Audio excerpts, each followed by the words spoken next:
जो सच है वही एक्सक्लूसिव है। नमस्कार, आप देख रहे हैं एक्सक्लूसिव खबर। मैं हूं विजय। भारतीय फौजों ने पाकिस्तान को उसकी हैसियत बता दी है। हमारी फौज हर वक्त मुस्तैद है और पाकिस्तान की किसी भी हरकत पर उसे मुंहतोड़ जवाब दे सकती है और दिया जाएगा अगर उसने ऐसी हरकत की। अगर न्यूक्लियर स्टेट होने के नाम पर पाकिस्तान ब्लैकमेल करने के शेख चिल्ली जैसे सपने देख रहा है तो वो अपनी आंखें खोलकर अपने यहाँ की तबाही देख ले पहले, और भविष्य में किसी हरकत के बारे में सोच रहा हो तो उसका अंजाम भी समझ ले। हालांकि वो समझ नहीं रहा है, खबरें इस तरह की आ रही हैं।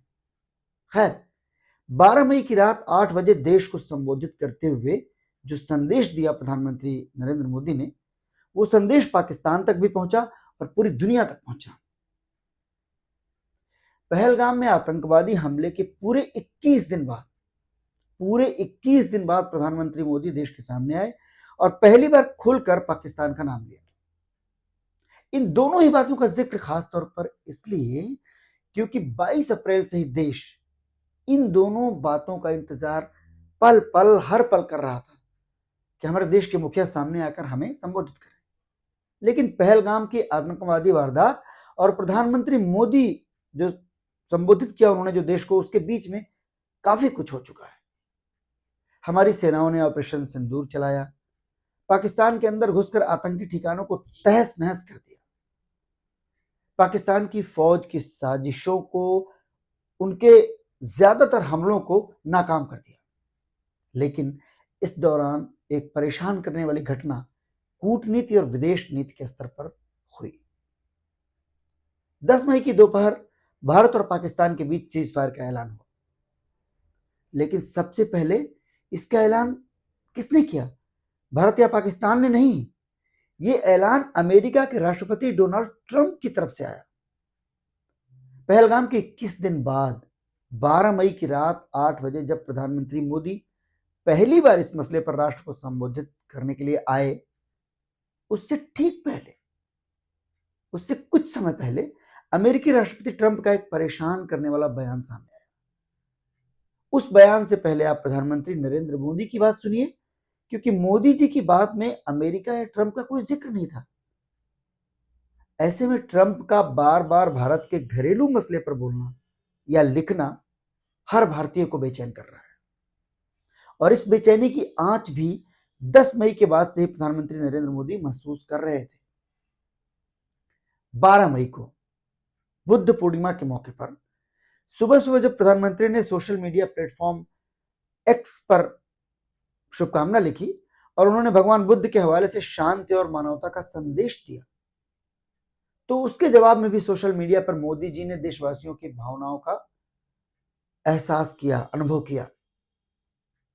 सीज फायर के बाद जनता के आक्रोश को भी मोदी जी ने देखा और समझा। शायद यह भी एक वजह हो सकती है कि पूरे 21 दिन बाद मोदी जी ने आखिरकार 12 मई की रात 8 बजे ही इस पूरे घटनाक्रम पर देश को सीधे संबोधित करने का फैसला लिया। सबसे पहले आप प्रधानमंत्री मोदी की बात को सुनिए और समझिए। भारत ने पहले 3 दिनों में ही पाकिस्तान को इतना तबाह कर दिया जिसका उसे अंदाजा भी नहीं था। इसलिए भारत की आक्रामक कार्रवाई के बाद पाकिस्तान बचने के रास्ते खोजने लगा। पाकिस्तान दुनिया भर में तनाव कम करने के लिए गुहार लगा रहा था और बुरी तरह पीटने के बाद इसी मजबूरी में 10 मई की दोपहर को पाकिस्तानी सेना ने हमारे डीजीएमओ को संपर्क किया।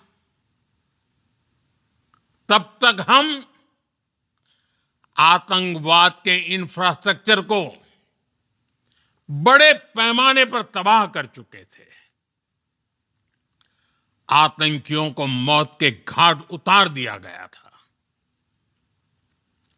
पाकिस्तान के सीने में बसाए गए आतंक के अड्डों को हमने खंडहर बना दिया था।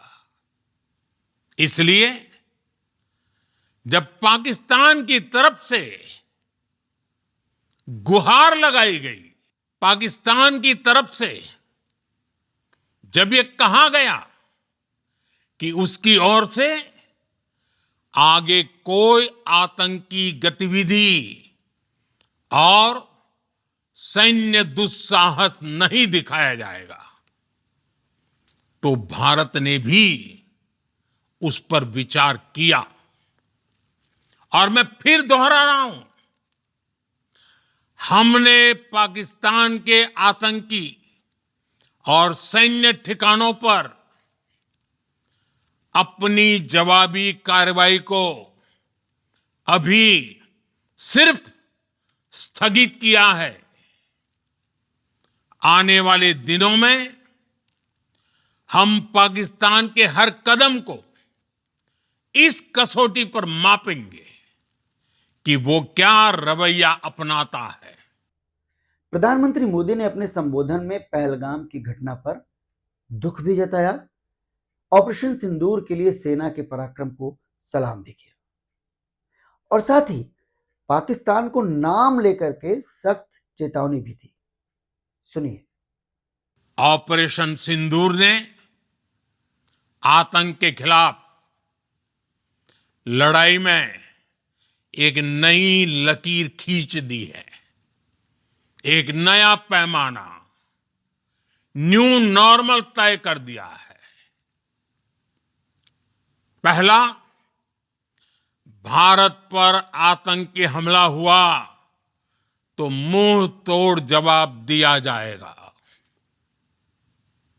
हम अपने तरीके से, अपनी शर्तों पर जवाब देकर रहेंगे।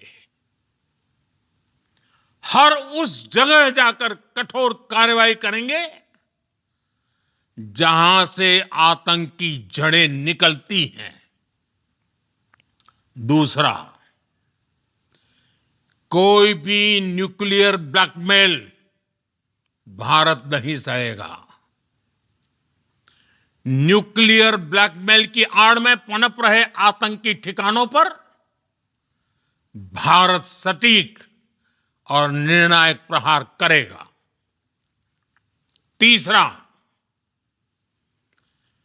हम आतंक की सरपरस्त सरकार और आतंक के आकाओं को अलग अलग नहीं देखेंगे। ऑपरेशन सिंदूर के दौरान दुनिया ने पाकिस्तान का वो घिनौना सच फिर देखा है, जब मारे गए आतंकियों को विदाई देने पाकिस्तानी सेना के बड़े बड़े अफसर उमड़ पड़े। स्टेट स्पॉन्सर्ड टेररिज्म का ये बहुत बड़ा सबूत है। हम भारत और अपने नागरिकों को किसी भी खतरे से बचाने के लिए लगातार निर्णायक कदम उठाते रहेंगे। ये वो बातें हैं, वो भावना है जो पूरे देश का प्रतिनिधित्व करती है। लेकिन शायद देश प्रधानमंत्री से और भी बहुत कुछ सुनना चाहता था, क्योंकि प्रधानमंत्री ने जिस बात का जिक्र किया वो बात भी सुर्खियों में है। वो बात शिकस्त खाए पाकिस्तान की नहीं है।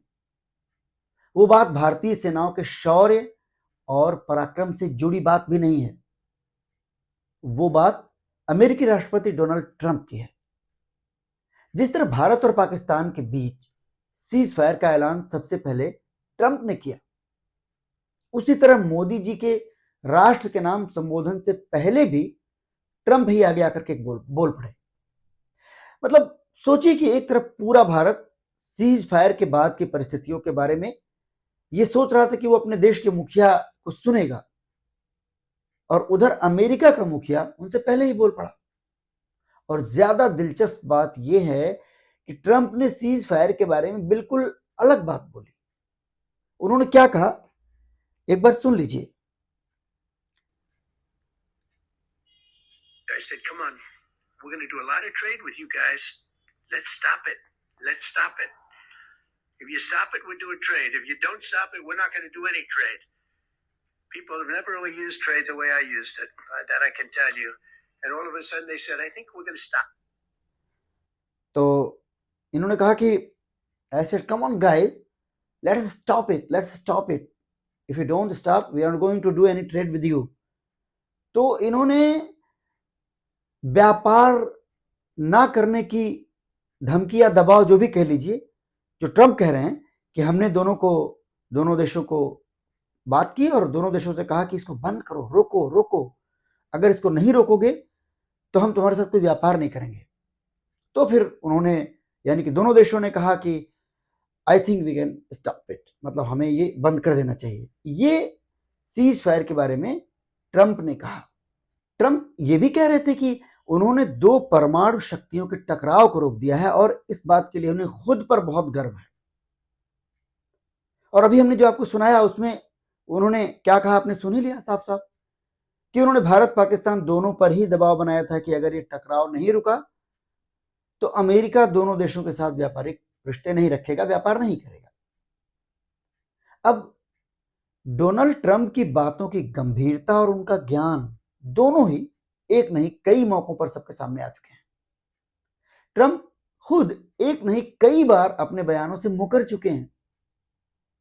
राष्ट्रपति बनने के बाद से ही उनकी लोकप्रियता उनके अपने देश में लगातार नीचे जा रही है। लेकिन ट्रंप की बातों का कोई खंडन ना ही भारत सरकार ने किया है और ना ही प्रधानमंत्री मोदी के संदेश में ट्रंप का कोई भी जिक्र आया। ऐसे में जो सवाल 10 मई के बाद से जनता के मन में हैं, वो मोदी जी के संदेश के बाद भी बने हुए हैं, कायम हैं। हालांकि नरेंद्र मोदी का एक संदेश सारी दुनिया के लिए भी है, जिसमें अमेरिका और उसके राष्ट्रपति ट्रंप भी शामिल हैं। भारत का मत एकदम स्पष्ट है। टेरर और टॉक एक साथ नहीं हो सकते। टेरर और ट्रेड एक साथ नहीं चल सकते और पानी और खून भी एक साथ नहीं बह सकता। मैं आज विश्व समुदाय को भी कहूंगा, हमारी घोषित नीति रही है, अगर पाकिस्तान से बात होगी तो टेररिज्म पर ही होगी। अगर पाकिस्तान से बात होगी तो पाक ऑक्युपाइड कश्मीर पीओके उस पर ही होगी। भारत की नीति आजादी के बाद से ही यही रही है, जिसे नरेंद्र मोदी ने एक बार फिर सारी दुनिया को बता दिया है। दुनिया का चौधरी बनने के लिए बेताब डोनाल्ड ट्रंप का रुख मोदी जी की चेतावनी के बाद बदलेगा या नहीं बदलेगा, यह वक्त के साथ ही सामने आएगा। लेकिन ट्रंप को भारत के किसी भी मसले पर कैसा भी दखल देने का यह मौका कैसे मिला, ये अपने आप में बहुत फिक्र की बात है। और ये सवाल एक बड़ा सवाल बन गया है, एक बहुत बड़ा सवाल बन गया है। इस विषय पर हम नए वीडियो में विस्तार से बात करेंगे। ये वीडियो फिलहाल यहीं तक। आपकी राय, आपके सुझावों का हमें अपने कमेंट बॉक्स में इंतजार रहेगा। साथ ही हम आपसे गुजारिश करेंगे कि इस चैनल को सब्सक्राइब कर लें, लाइक करें और दोस्तों के साथ शेयर भी करें। बहुत बहुत धन्यवाद।